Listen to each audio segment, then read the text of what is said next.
Assalamualaikum warahmatullahi wabarakatuh.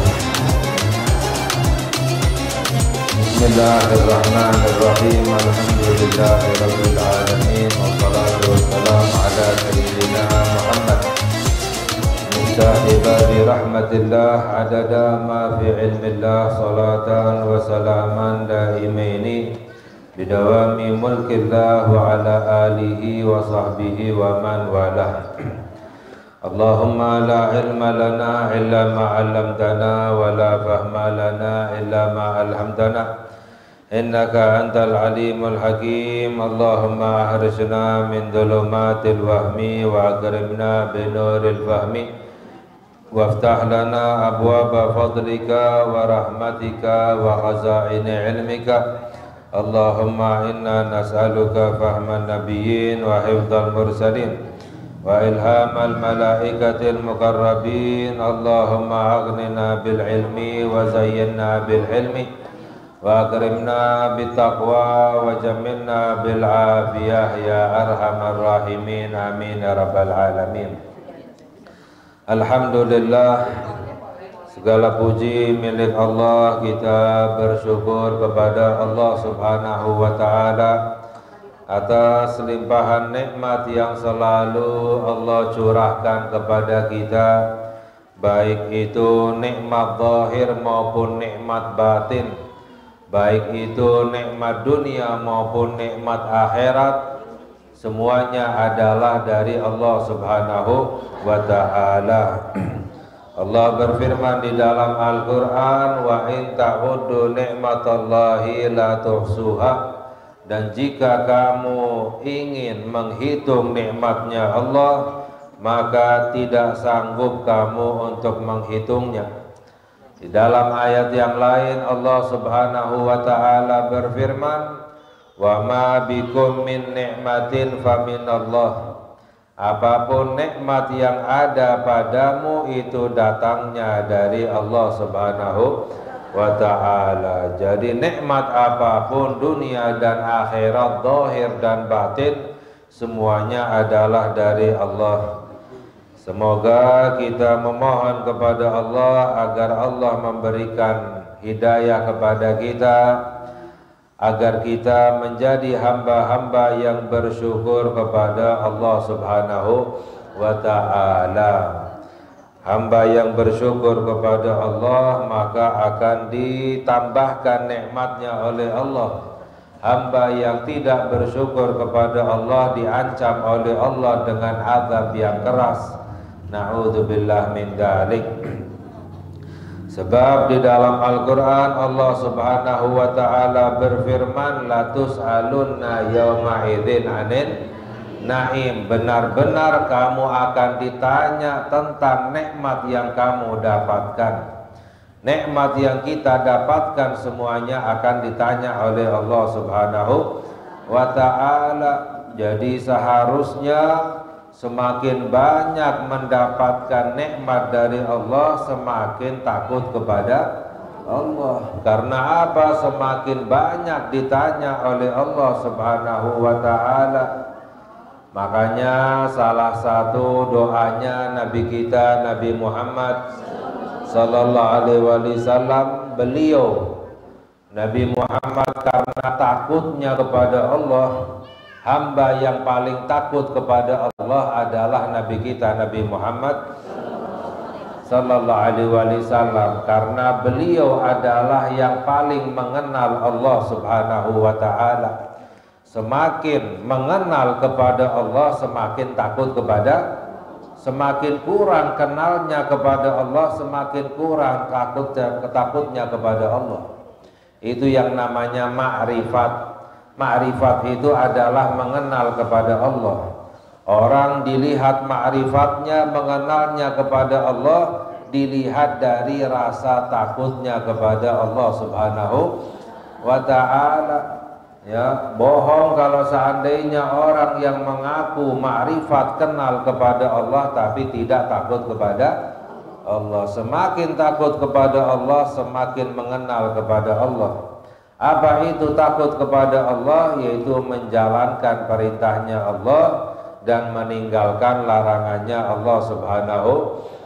Dari takutnya Nabi kita Nabi Muhammad sallallahu alaihi wasallam kepada Allah Subhanahu wa taala, sampai-sampai salah satu doanya Nabi Muhammad sallallahu alaihi wasallam, silahkan kalau ini mau diamalin, apa doanya beliau? Allahumma ahyini miskinan wa amitni miskinan wa syurni fi zumratil masakin. Ya, doanya Nabi Muhammad sallallahu alaihi wasallam, ya Allah, hidupkanlah aku dalam keadaan miskin, matikanlah aku dalam keadaan miskin, dan kumpulkan aku bersama orang-orang miskin. Ya, itu doanya Nabi kita Nabi Muhammad. Silahkan kalau mau diamalin ya.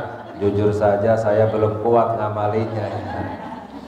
Ya, mengapa? Karena dari takutnya Nabi Muhammad sallallahu alaihi wasallam kepada Allah Subhanahu, ya takut ditanya, latus alunna yauma idzin anin naim. Ya, semakin banyak mendapatkan nikmat semakin ditanya oleh Allah. Jadi boleh-boleh saja ya kita mendapatkan nikmat, ya yang paling penting adalah bersyukur kepada Allah Subhanahu. Apa itu bersyukur? Nikmat dari Allah digunakan untuk ibadah kepada Allah. Yang namanya syukur adalah dari Allah kembali kepada Allah. Kita mendapatkan nikmat dari Allah, kita gunakan untuk kembali kepada ya, ibadah kepada Allah. Nikmat dari Allah kita gunakan untuk mencari ridhonya Allah Subhanahu wa ta'ala. Itu yang namanya hamba yang bersyukur kepada Allah. La in syakartum wa la azidannakum wa la in kafartum inna azabi lasyadid. Nah, salah satu tanda hamba yang bersyukur kepada Allah adalah dengan memperbanyak berzikir, bersalawat kepada Nabi kita Nabi Muhammad sallallahu alaihi wasallam, mengkaji ilmu agama.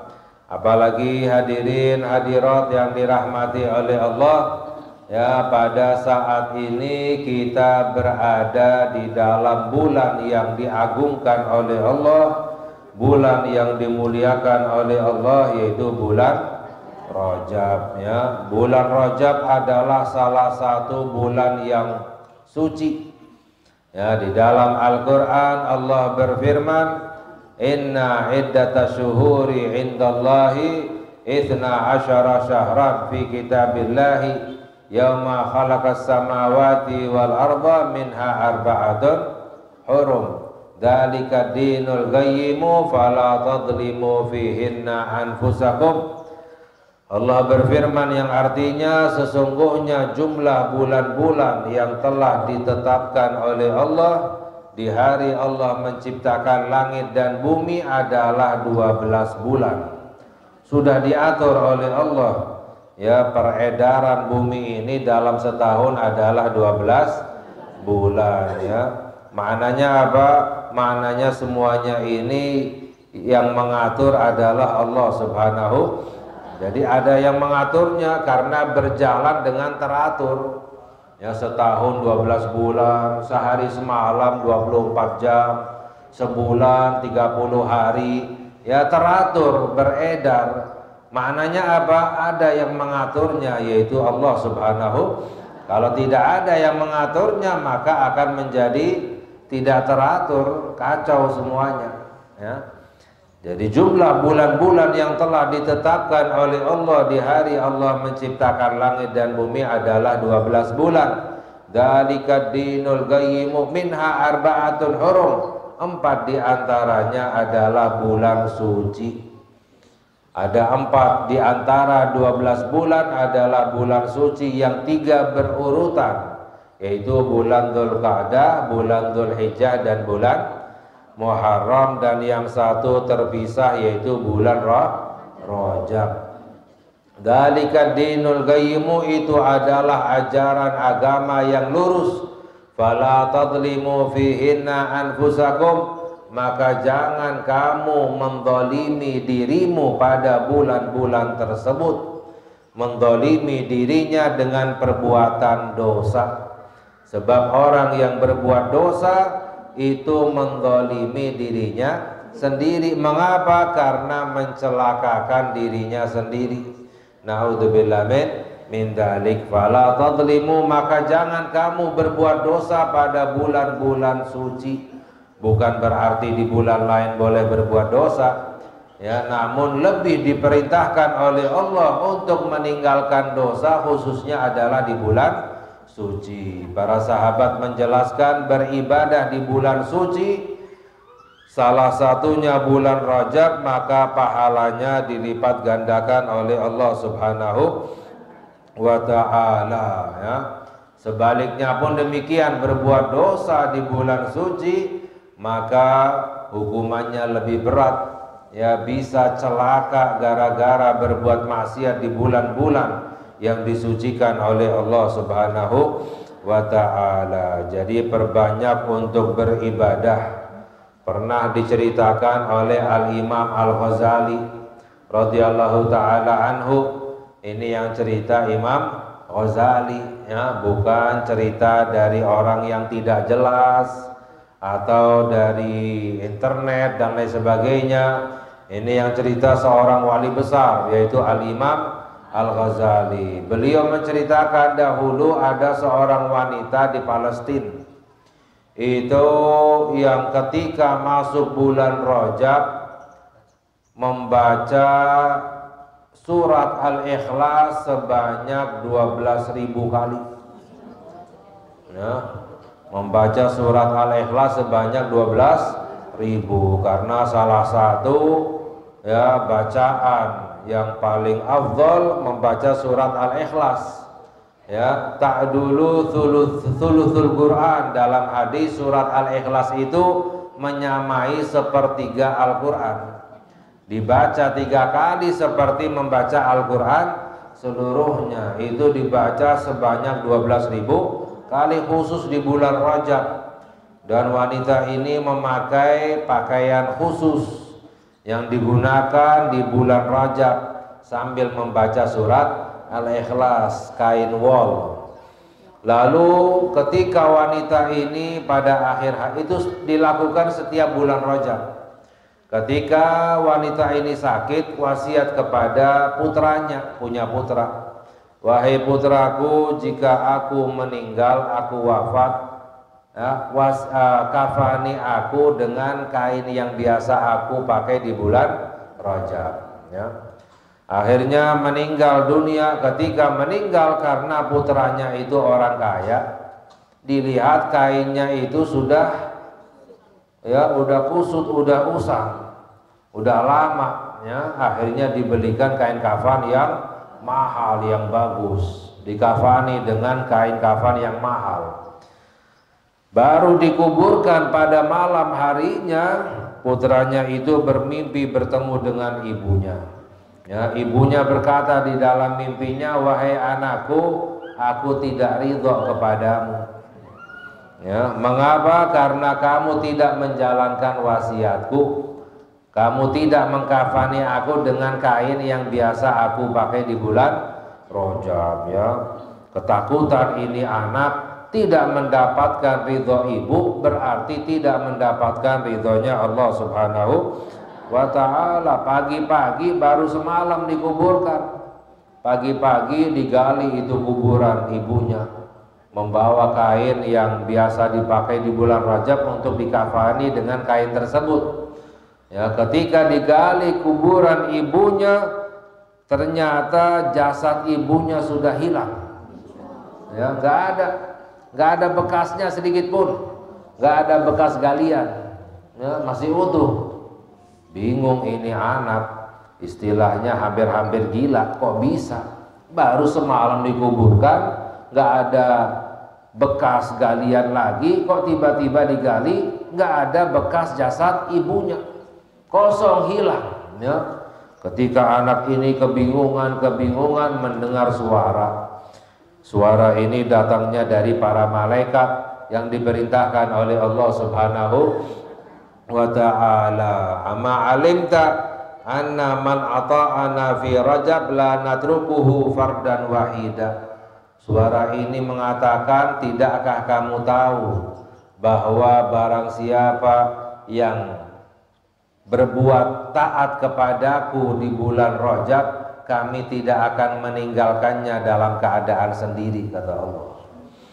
Ya, hikmahnya apa? Hikmahnya ya ditunjukkan oleh Allah Subhanahu wa taala, orang yang beribadah di bulan Rajab tidak akan ditinggalkan sendiri oleh Allah. Enggak harus selalu jasadnya hilang, bukan ya.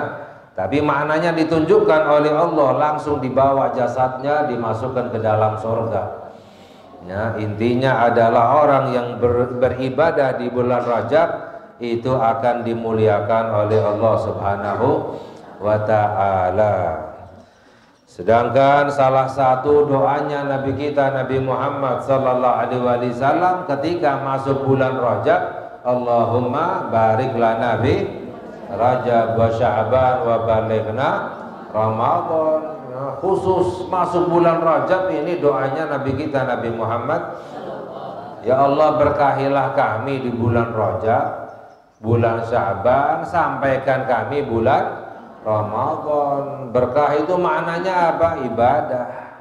Orang banyak ibadahnya itu yang diberkahi oleh Allah. Ya Allah berkahilah kami ya agar bisa ibadah di bulan Rajab, bisa beribadah di bulan Sya'ban dan sampai kepada bulan Ramadan. Ya, para ulama menjelaskan 3 bulan ini saling berhubungan satu sama lain. Para ulama menjelaskan barang siapa yang beribadah di bulan Rajab, maka Allah akan beri at-taufik, kemudahan untuk bisa beribadah di bulan Sya'ban. Barang siapa yang beribadah di bulan Sya'ban, Allah beri kemudahan untuk bisa beribadah di bulan Ramadan. Barang siapa yang beribadah di bulan Ramadan, maka diangkat derajatnya oleh Allah dan dijaga oleh Allah dari Ramadan sampai Ramadan yang akan datang. Jadi harus dimulai dari bulan Rajab. Maknanya apa? Orang yang tidak beribadah di bulan Rajab gak bisa beribadah di bulan Sya'ban. Barang siapa yang tidak beribadah di bulan Sya'ban tidak bisa beribadah di bulan Ramadan. Tidak beribadah di bulan Ramadan menyesal selama-lamanya. Naudzubillah min dzalik, ya, karena tanpa at-taufik, kemudahan dari Allah gak bisa orang beribadah kepada Allah. Jadi harus dimulai dari bulan Rajab. Itu makna doanya Nabi kita Nabi Muhammad sallallahu alaihi wasallam, Allahumma barik lana fi Rajab wa Sya'ban wa balighna Ramadan, ya. Sedangkan dalam hadis, ya, sabda Nabi kita Nabi Muhammad sallallahu alaihi wasallam bahwa Rajab syahrul istighfar, ya, Rajab itu bulan minta ampun. Dalam riwayat yang lain, Rajab syahrullah, bulan Rajab adalah bulan Allah. Ya, dianjurkan di bulan Rajab ini khususnya untuk bertaubat kepada Allah, untuk kembali kepada Allah. Taubat itu maknanya kembali. Ya, ar-ruju, karena orang yang berbuat dosa, berbuat maksiat itu seperti hamba yang kabur dari Allah Subhanahu wa ta'ala. Hamba yang bertobat kepada Allah itu adalah hamba yang kembali kepada Allah. Perbanyak istighfar di bulan Rajab ini, bertobat kepada Allah Subhanahu wa ta'ala. Ya, sebab Rajab syahrullah, Rajab adalah bulan Allah. Wa Sya'ban syahri, Sya'ban adalah bulanku, kata Nabi Muhammad sallallahu alaihi wasallam. Dalam riwayat yang lain, Sya'ban syahrus shalah ala nabi, bulan Sya'ban adalah bulan salawat kepada Nabi Muhammad sallallahu alaihi wasallam, ya. Wa Ramadan syahrul ummati, dan bulan Ramadan adalah bulan umatku. Diibaratkan oleh para ulama bahwa bulan Rajab itu ibaratnya sama seperti bulan menanam. Ya, bulan Rajab adalah bulan menanam, bulan Sya'ban adalah bulan menyiram, ya. Jadi orang ibadah di bulan Rajab seperti orang menanam, Orang beribadah di bulan Sya'ban seperti orang yang menyiram. Orang yang beribadah di bulan Ramadan seperti panen, ya. Jadi dari mulai bulan Rajab, langkah yang pertama adalah dengan bertaubat kepada Allah Subhanahu wa ta'ala. Sebab rindunya Allah adalah kepada hamba-hambanya yang bertaubat. Dalam hadis sabda Nabi kita Nabi Muhammad sallallahu alaihi wasallam, at-taibu habibullah. Orang yang bertaubat itu adalah kekasihnya Allah. Orang yang bertobat itu adalah kekasihnya Allah, ya. At-taibu minadz-dzambi kama la dzamba lahu. Orang yang bertobat dari dosanya seperti orang yang tidak punya dosa. Nggak ada istilahnya bekas dosa. Ya, kalau ada orang yang berbuat salah kepada kita, walaupun orang itu sudah minta maaf, tapi kita terus teringat-ingat, ya kan? Masih terbekas, udah tergores hatinya, ya? Nggak bisa hilang. Itu kalau kita, nggak ada istilahnya bagi Allah Subhanahu.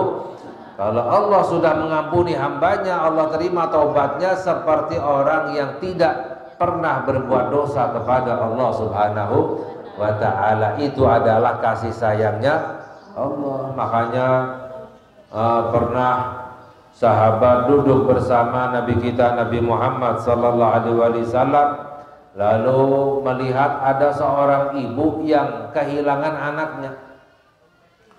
Ibu itu kebingungan, ya, mencari anaknya yang hilang, sedih, menangis-nangis.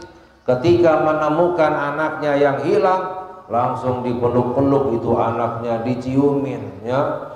Para sahabat kagum, terharu melihat luar biasa kasih sayangnya ibu kepada anaknya.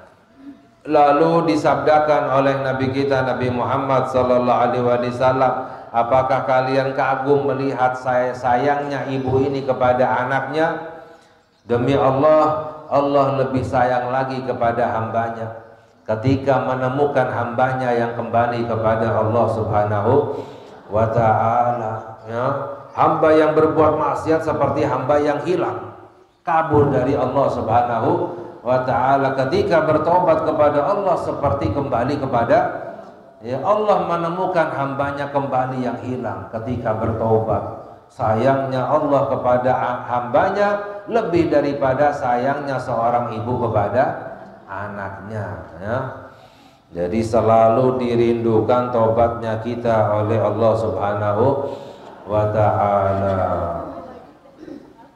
Bahkan Allah merasa sangat gembira dalam hadis yang sahih, pernah diceritakan oleh Nabi kita Nabi Muhammad sallallahu alaihi wasallam, ya.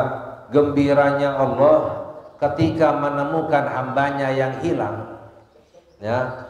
Ketika menemukan hambanya yang bertaubat, gembiranya Allah lebih daripada seseorang ketika musafir melintasi gurun pasir, padang pasir, menuntun ontanya dengan membawa bekal pada ontanya. Orang melintasi padang pasir nggak bawa bekal, mati tengah jalan. Nggak ada air, nggak ada makanan, panasnya luar biasa. Ketika orang ini sedang melintasi padang pasir, lalu singgah untuk istirahat di tengah-tengah padang pasir. Ketika tertidur, bangun dari tidurnya, ontanya hilang. Ontanya hilang dengan bekal-bekalnya semuanya hilang. Orang ini kebingungan, ya, mencari ontanya yang hilang ke sana kemari. Sampai-sampai sedih, putus asa ini orang. Akhirnya ini orang berbaring untuk menunggu mati karena sudah tidak ada harapan, ya, nggak bisa melanjutkan perjalanan, tidak bawa bekal. Orang ini berbaring untuk menunggu mati, ya, putus asa. Ketika tertidur lagi ini orang bangun dari tidurnya, tiba-tiba ontanya ada di sebelahnya. Gembiranya seperti apa ini? Ya, diceritakan oleh Nabi Muhammad sallallahu alaihi wasallam, Allah lebih gembira lagi ketika menemukan hambanya yang hilang daripada orang ini ketika menemukan ontanya yang kembali. Ya, Ini yang cerita adalah Nabi kita Nabi Muhammad sallallahu alaihi wasallam. Jadi jangan pernah kita berhenti untuk bertaubat kepada Allah Subhanahu wa taala. Ya, iblis pernah berkata kepada Allah, "Ya Allah, saya tidak akan berhenti untuk menyesatkan hamba-Mu selagi roh mereka berada dalam jasad mereka." Dijawab oleh Allah Subhanahu wa taala, "Saya tidak akan berhenti mengampuni hamba-Ku selagi mereka meminta ampun kepadaku." Ya, jangan pernah berhenti untuk selalu beristighfar, minta ampun dan bertaubat kepada Allah Subhanahu wa ta'ala. Jangankan kita Nabi Muhammad sallallahu alaihi wasallam, beliau bersabda, "Inni la astaghfirullah wa atubu ilaih fil yaumi atamarrah." Aku ini bertobat minta ampun kepada Allah sehari 100 kali. Ini Nabi Muhammad sallallahu alaihi wasallam yang enggak ada dosanya. Kita kira-kira tobatnya sehari berapa kali? Ya, kadang sehari enggak tobat. 2 hari nggak tobat, seakan-akan nggak punya dosa. Padahal kita bangun tidur melek mata itu udah berbuat dosa. Bangun tidur gelisah dengan urusan dunia itu sudah dosa.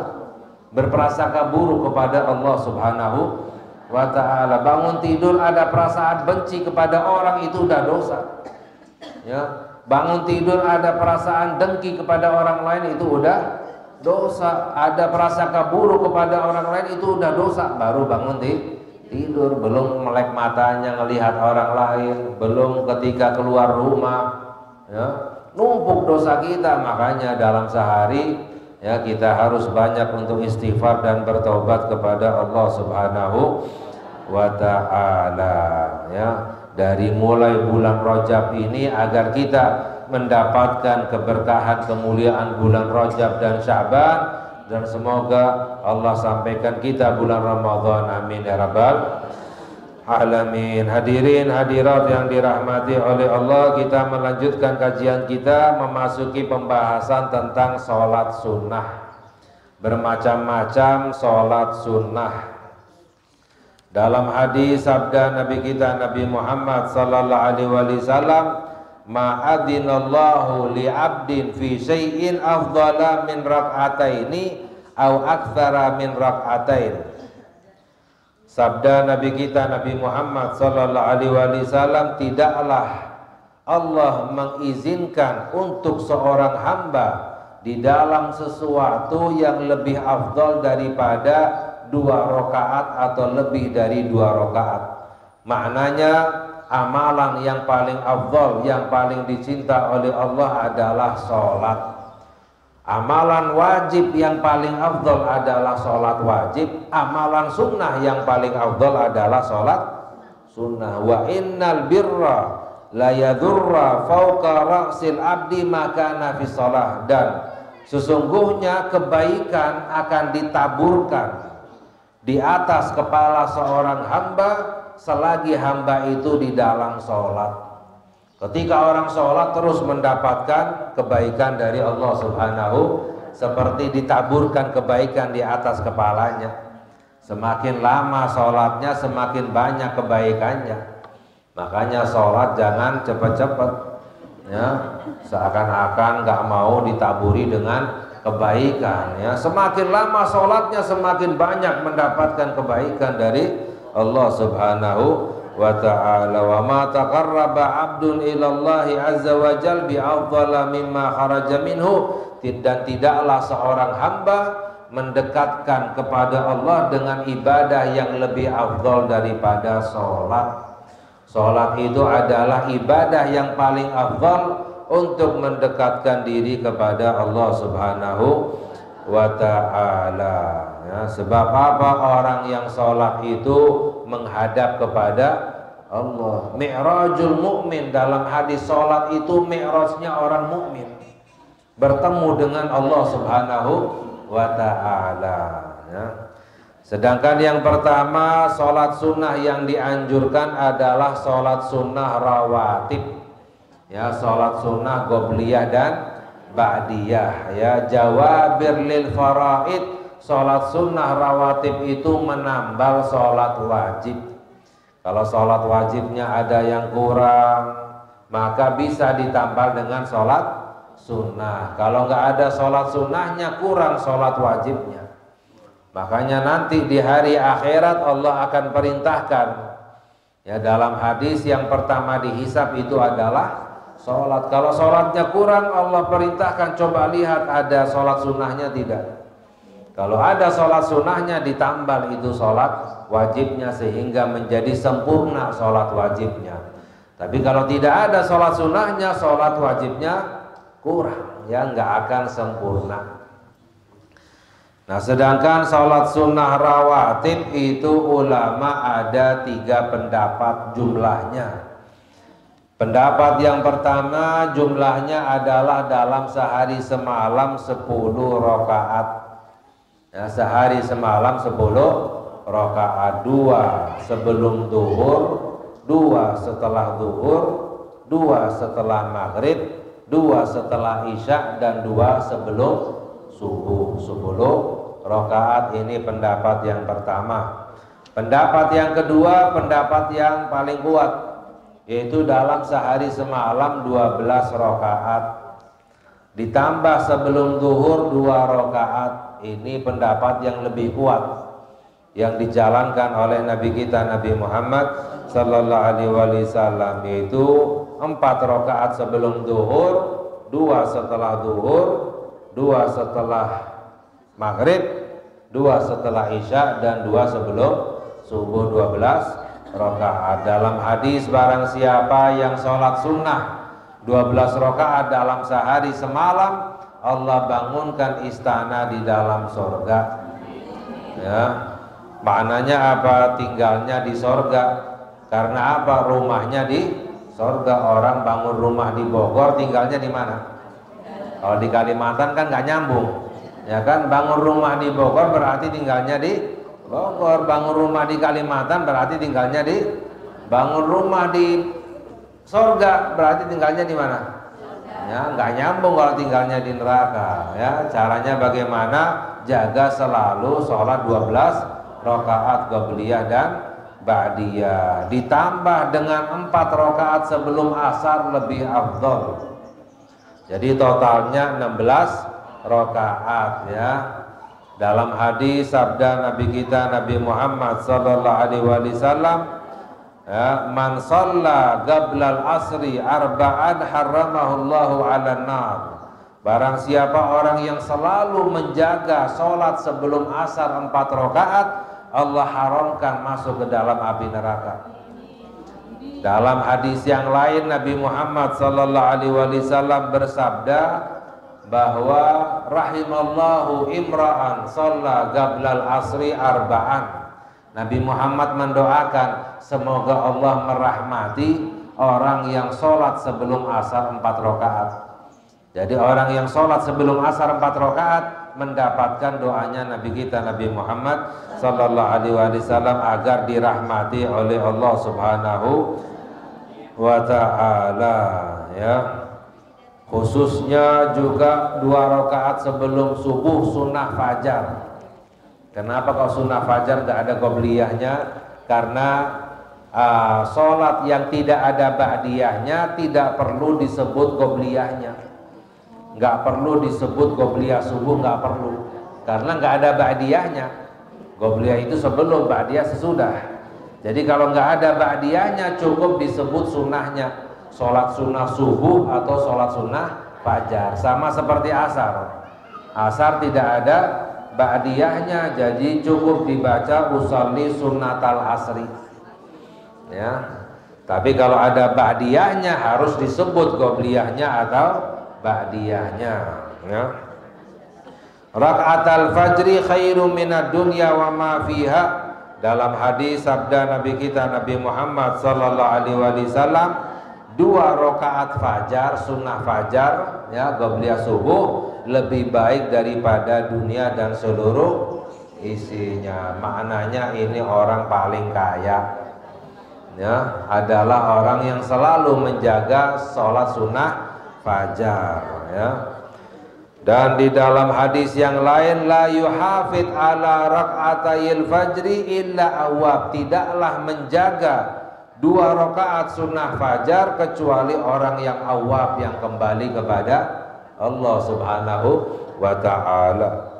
Dan diriwayatkan bahwa dahulu ketika sholat sunnah fajar, Nabi kita Nabi Muhammad sallallahu alaihi wasallam membaca surat Al-Kafirun dan surat Al-Ikhlas. Rakaat pertama setelah Al-Fatihah Al-Kafirun, rakaat yang kedua surat Al-Ikhlas. Atau dalam riwayat yang lain ya membaca rakaat yang pertama Alam Nasrah, rakaat yang kedua Alam Tara kaifa fa'ala rabbuka bi ashabil fil ya. Dalam hadis barang siapa yang membaca alam dan alam ketika sunnah fajar tidak akan terkena alam. Alam itu penyakit ya. Seperti itu. Dan diriwayatkan bahwa dahulu Nabi Muhammad sallallahu alaihi wasallam setelah sholat sunnah fajar beliau membaca ya, ada riwayat beliau berbaring. Jadi berbaring sebentar atau sambil duduk boleh juga dengan membaca Allahumma rabba Jibril wa Israfil wa Mikail ya wa Muhammadinin Nabi sallallahu alaihi wasallam a'udzubika minan nari 3 kali. Setelah salat sunnah fajar, Allahumma rabba Jibril wa Israfil wa Mikail wa Muhammadinin Nabi sallallahu alaihi wasallam a'udzubika minan nari 3 kali. Itu bacaan yang dibaca oleh Nabi kita Nabi Muhammad sallallahu alaihi wasallam ya. Sedangkan juga salat ba'diyah maghrib ya, ba'diyah maghrib itu ada 3 pendapat juga. Ada 3 cara. Cara yang paling minimal, yang paling sedikit adalah 2 rakaat ya. Baiknya itu 6 rakaat. Ba'diyah maghrib itu 6 rakaat. Dalam hadis sabda Nabi kita Nabi Muhammad sallallahu alaihi wasallam, man shalla ba'dal maghribi 6 rakaatin lam yatakallam fi ma bainahunna bisu'in adalna lahu ibadati 12 sanah. Sabda Nabi kita Nabi Muhammad sallallahu alaihi wasallam, barang siapa yang sholat setelah maghrib 6 rakaat tidak berbicara yang buruk antara sholat-sholatnya itu, maka akan diberi pahala ibadah sebanyak 12 tahun. Lumayan kan? Habis maghrib sholat 6 rakaat seperti 12 tahun ibadah. Besoknya lagi 6 rakaat 12 tahun ibadah. Jangan kaget dilihat nanti di akhirat umurnya ribuan tahun ya. Ini rahmat yang Allah berikan kepada umatnya Nabi kita Nabi Muhammad sallallahu alaihi wasallam. Maksimalnya 20 rakaat. Ba'diyah maghrib itu maksimalnya 20 rakaat, bukan hanya 2 rakaat saja ya. Ada maksimalnya. Dalam hadis barang siapa yang sholat setelah maghrib 20 rakaat, Allah akan bangunkan istana di dalam surga. Besoknya lagi 20 rakaat, istana di dalam surga ya. Sayyidina Umar bin Khattab pernah bertanya, wahai Rasulullah, kalau kita amalkan terus banyak istana kita. Ya, dijawab bahwa surga itu lebih luas dari perkiraan. Jangan dikira surga itu seperti dunia, kebanyakan rumah ya. Surga itu lebih luas ya. Ini yang disabdakan oleh Nabi kita Nabi Muhammad sallallahu alaihi wasallam. Dan insya Allah yang lain tentang sholat sunnah witir, sholat sunnah duha, tasbih dan lain sebagainya akan kita kaji lagi pada lain kesempatan. Semoga Allah memberi hidayah kepada kita agar kita bisa mengamalkannya. Semoga Allah ampuni dosa-dosa kita, Allah kabulkan hajat kita. Amin ya rabbal alamin. Wa sallallahu ala sayyidina Muhammad wa ala alihi wa sahbihi wa sallam. Walhamdulillahi rabbil alamin. Wassalamualaikum warahmatullahi wabarakatuh.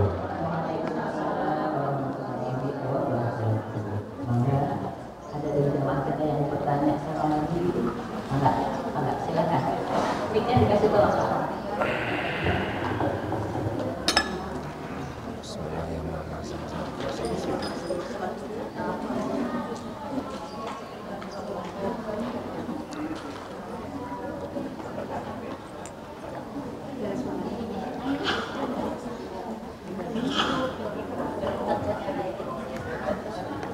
Assalamualaikum ya hadirin.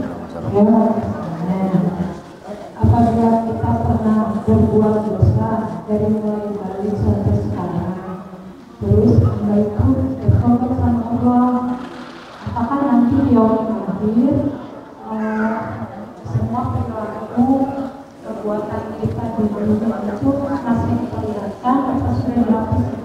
Iya.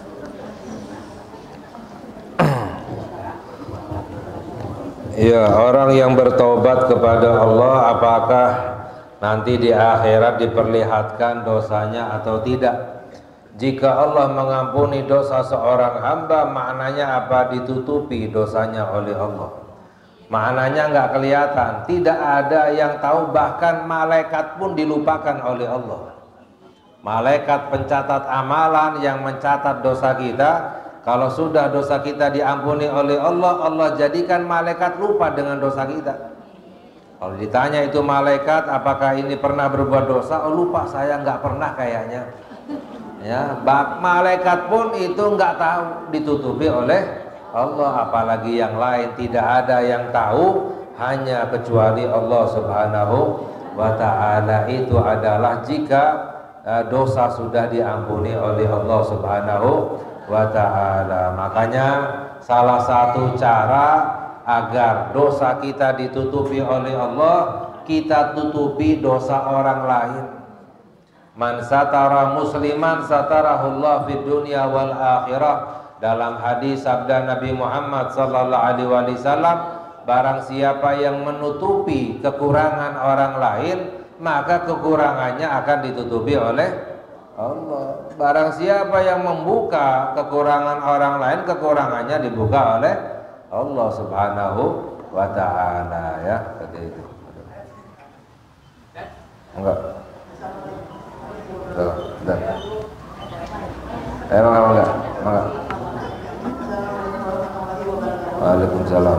Saya tanyakan lagi, di sini kan sholat sunat yang 12 rakaat itu kita awal itu membangunkan istana surga, kan? Nah, bagaimana kalau misalnya di antara 12 rakaat itu ada sholat sunat yang terlewatkan, tidak dilaksanakan di surga itu? Ya. Nah, apakah Allah juga akan membangunkan istana surga? Iya. Waalaikumsalam. Ya, dalam hadisnya barang siapa yang menjaga sholat sunnah 12 rakaat. Jadi maknanya kalau kurang dari 12 rakaat berarti belum dapat istana. Kecuali kalau seandainya biasa dijalankan lalu lupa, atau tetap dimaafkan, lupa dimaafkan oleh Allah, atau misalnya karena sakit. Orang yang biasa mengerjakan satu ibadah lalu sakit tidak mampu mengerjakan, itu mendapatkan terus pahalanya. Makanya orang yang suka beribadah, bangun malam, ngaji Al-Quran, banyak sholat sunnahnya, akhir hayatnya sakit walaupun lama sekalipun, mendapatkan pahala terus seperti mengerjakan ibadah yang biasa dijalankan. Ya, itu rahmatnya Allah Subhanahu wa Ta'ala. Kalau nggak biasa ibadah, yang nggak mendapatkan pahalanya dari Allah. Ya, jadi kalau memang ada uzurnya, lupa atau sakit, tetap mendapatkan pahalanya dari Allah, istananya. Ya, tapi kalau sengaja ninggalin ya nggak dapat. Ya, seperti itu. Kalau sengaja ninggalin pun itu sunnahnya digodok. Sholat wajib jika ditinggalkan wajib digodok. Sholat sunnah jika ditinggalkan sunnah digodok. Ninggalin sholat duha karena sibuk, walaupun sengaja sunnah digodok. Ninggalin sholat rawatib, qobliyah, ba'diyah, walaupun sengaja sunnahnya digodok. Ya, pernah Nabi Muhammad sallallahu alaihi wasallam sholat sunnah setelah asar. Sholat sunnah setelah. Siti Aisyah bertanya, wahai Rasulullah, bukankah tidak ada sholat sunnah setelah asar? Dijawab oleh Nabi Muhammad sallallahu alaihi wasallam, ini sholat sunnahku sebelum asar. Tadi aku tidak sempat menjalankannya, aku jalankan setelah asar. Boleh, ya. Jadi boleh qobliyah itu dijalankan setelah sholat, nggak harus sebelum sholat. Walaupun bahkan keluar waktu sekalipun sunnahnya digodok. Ya, seperti itu ya. Ada lagi? Enggak. Waalaikumsalam. Ada salah satu sholat yang dikerjakan pada waktu malam Jumat terakhir bulan puasa. Pada Jumat terakhir bulan puasa itu dapat menghilangkan ketinggalan sholat fardu itu, apakah hadisnya sahih atau dhaif. Yang kedua, masalah sholat birrul walidain itu birrul walidain itu termasuk sholat awabin atau termasuk sholat mutlak atau sholat yang dianjurkan. Terima kasih. Assalamualaikum warahmatullahi wabarakatuh. Waalaikumsalam warahmatullahi wabarakatuh. Ya, sholat akhir Jumat di bulan Ramadan dengan sholat sekaligus 5 waktu, dimulai dari zuhur, asar, maghrib, isya dan subuh. Ya, itu sebenarnya adalah istihadnya para ulama. Ya, dan itu bukan berarti menghilangkan seluruh sholat yang pernah ditinggalkan, bukan seperti itu. Ya, jadi istilahnya kalau seandainya ada yang kelupaan, kita pernah ninggalin sholat atau ada yang kurang, maka bisa digantikan dengan sholat sunnah qadha. Jadi maksudnya sholat sunnah, sholat wajib yang diqadha. Ya, istilahnya niatnya adalah kalau seandainya ada yang kelupaan, diniatkan untuk mengqadha sholatnya, itu nggak ada salahnya, istilahnya nggak ada salahnya.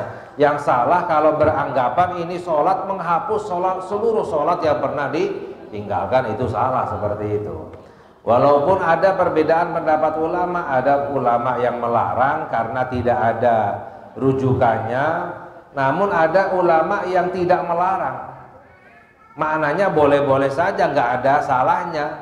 Oh, saya mau mengqadha sholat 5 waktu hari Sabtu akhir Rejab misalnya, ya silahkan, nggak masalah kapanpun, nggak ada waktu yang khusus. Ya. Nah, ini ada istihadnya para ulama mumpung di bulan Ramadan, karena ibadah di bulan Ramadan pahalanya dilipat gandakan oleh Allah. Ya, menjalankan qadha sholat kalau ada yang ketinggalan, ya nggak ada salahnya. Ya, kalau seandainya memang ada, maka bisa menutup sholatnya yang pernah ditinggalkan. Tapi bukan berarti dengan satu kali menjalankan seluruh sholatnya dihilangkan, ya seperti itu. Jadi boleh-boleh saja dijalankan, nggak ada larangannya. Ya, tidak ada larangannya. Walaupun tidak ada anjurannya, bukan berarti dilarang. Ya, kalau dilarang itu yang nggak boleh kita jalankan. Kalau nggak ada larangannya, silakan saja untuk dijalankan. Misalnya nih, oh saya mau sedekah uang 1 juta setiap hari Ahad misalnya, boleh nggak kira-kira? Kan nggak ada dalilnya, nggak ada dalil Rasulullah nggak sedekah setiap hari Ahad, ya. Tapi juga nggak ada larangannya, kapanpun silahkan, terserah, ya. Sama halnya dengan seperti sholat, mengqadha sholat kapanpun, ya seperti itu. Adapun sholat birrul walidain sebenarnya itu adalah sholat sunnah mutlak yang diniatkan berdoa minta kepada Allah, pahalanya disampaikan kepada orang tua. Ya, itu juga tidak ada larangannya, bahkan dianjurkan. Karena apa? Itu adalah doa. Ya, itu adalah doa. Kalau Allah kabulkan, nggak mustahil bagi Allah. Kan doa, ya Allah sampaikan pahala sholatku ini kepada orang tuaku, kita minta kepada Allah. Jika Allah kabulkan, maka ya pasti disampaikan oleh Allah Subhanahu wa ta'ala, ya seperti itu. Ada lagi? Enggak.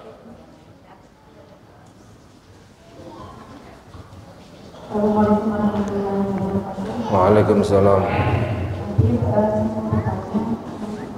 Sholat dan banyak sholat kita tandanya diterima itu seperti apa ya? Sholat terima. Kita tuh kan sholatnya kan kadang kurang sempurna gitu ya. Kadang-kadang kita diterima sholat dan tobat kita juga ditobat kita misalnya harus sholat tobat. Ada nggak ciri-cirinya buat kita sendiri aktif gitu ya? Sampai kita makanya gitu ya. Yang kedua ini aktif yang tadi itu yang sholat latihan maghrib ya, itu kan ada yang ini 20 rakaat ya. Bisa benar. Nah itu niatnya sama aja atau gimana? Oh iya. Disebutkan ya. Ya, sekian pertanyaan dari saya. Waalaikumsalam warahmatullahi wabarakatuh. Tanda-tanda sholat kita diterima oleh Allah ya. Kalau kita ingin tahu apakah sholat kita diterima atau tidak, taubatnya kita diterima atau tidak, ini sebenarnya kita tidak tahu, disembunyikan oleh Allah ya. Allah hanya menyebutkan di dalam Al-Quran, innama yatakabbalallahu minal muttaqin. Dalam Al-Quran Allah menerima dari orang-orang yang bertakwa. Jadi hanya itu yang disebut oleh Allah. Ibadah yang diterima oleh Allah adalah ibadahnya orang yang bertakwa. Taubat yang diterima oleh Allah adalah taubatnya orang yang bertakwa. Jadi Allah hanya menyebutkan Allah menerima dari orang-orang yang bertakwa. Tapi tanda-tandanya ada. Ya, tanda taubat yang diterima oleh Allah tandanya apa? Menyesal. Ya, dalam hadis an-nadmu taubah, penyesalan itu adalah taubat. Kalau orang sudah menyesal itu tandanya taubatnya diterima oleh Allah. Kalau berbangga-bangga dengan kemaksiatan nggak ada nyesalnya, berarti tandanya tidak diterima oleh Allah. Ada orang udah tua nggak bisa ngapa-ngapain. Ya, udah nggak bisa berbuat maksiat aja nggak bisa, ya. Lalu orang ini bangga, oh saya di masa muda dulu puas mengerjakan dosa maksiat. Itu berarti dosanya yang dulu belum diampuni oleh Allah, taubatnya belum diterima oleh Allah. Tanda orang yang diampuni dosanya, diterima taubatnya, timbul rasa penyesalan karena telah berbuat dosa. Ya, itu tanda ya diterima taubatnya oleh Allah. Sholat yang diterima oleh Allah tanda-tandanya hatinya semakin tenang dan semakin semangat untuk beribadah kepada Allah. Jadi orang yang ibadahnya diterima oleh Allah setelahnya semakin semangat untuk ibadah kepada Allah. Kalau setelahnya nggak semangat untuk ibadah berarti ibadahnya tidak diterima oleh Allah. Makanya para ulama menjelaskan orang yang di bulan Ramadan ibadahnya diterima oleh Allah, setelah bulan Ramadan semangat untuk ibadah. Setelah bulan Ramadan nggak semangat berarti ibadahnya tidak diterima. Itu hanya sebatas tanda-tanda saja ya. Tapi sebenarnya wallahu a'lam, sengaja disembunyikan, hikmahnya apa? Agar kita terus berusaha untuk memperbanyak ibadah kepada, agar kita tidak berhenti untuk bertobat kepada. Coba kalau seandainya kita dikasih tahu, oh tobatnya diterima, udah nggak tobat lagi, ya kan? Udah diterima tobatnya, ya. Oh ibadahnya diterima, udah cukuplah segini, ya ibadahnya. Jadi disembunyikan hikmahnya, rahmat dari Allah untuk kita memperbanyak ibadah kepada Allah Subhanahu wa Ta'ala. Ada lagi? Oh ya ba'diyah, ya niatnya apa? Niatnya boleh ba'diyah maghrib atau sholat sunnah awabin. Ya, sholat antara maghrib dan isya dinamakan dengan sholat awabin. Ya, apapun sholat itu, sholat ba'diyah, sholat istikharah, misalnya sholat tasbih, sholat antara maghrib dan isya dinamakan dengan sholat sunnah awabin. Apa itu awab? Kembali kepada Allah. Sebab biasanya antara maghrib dan isya orang banyak yang lalai, kecapean, ngantuk, makan dan lain sebagainya. Ya, orang yang ibadah sholat dinamakan dengan orang yang kembali kepada Allah Subhanahu wa Ta'ala, awab ya. Ada lagi? Udah cukup. Cukup ya. Semoga Allah memberkati ilmu tambah ilmu kita dan kita bisa mengamalkannya. Jadi tutup dengan doa. Amin. Bismillahirrahmanirrahim. Alhamdulillahirabbil alamin. Allahumma shalli wa sallim wa barik ala sayyidina Muhammad wa ala alihi wa sahbihi ajma'in. Allahumma ighfir lana wa li ahbabina wa lil muslimina kulla dhanbin wastur lana kulla aibin wakshif anna kulla karbin wasrif warfa anna kulla bala wa afina min kulli mihnatin wa fitnatin wa shiddatin fid darain waqdi lana kulla hajatin fihi ma bi rahmatika ya arhamar rahimin. ya arhamar rahimin ya arhamar rahimin. Allahumma barik lana fi Rajab wa Sya'ban wa ballighna Ramadan wa inna 'ala siyam wal qiyam. Rabbana atina fid dunya hasanatan wa fil akhirati hasanatan wa qina adzabannar. Wa sallallahu ala sayyidina Muhammad wa ala alihi wa sahbihi wa sallam. Walhamdulillahi rabbil alamin. Allahumma salli ala sayyidina Muhammad wa ashghilil zalimin bil zalimin wa akhrijna min bainihim salimin wa ala alihi wa sahbihi ajma'in. Allahumma salli ala sayyidina Muhammad wa ashghilil zalimin bil zalimin wa akhrijna min bainihim salimin wa ala alihi wa sahbihi ajma'in. Allahumma salli ala sayyidina Muhammad wa ashghilil zalimin bil zalimin wa akhrijna min bainihim salimin wa ala alihi wa sahbihi ajma'in.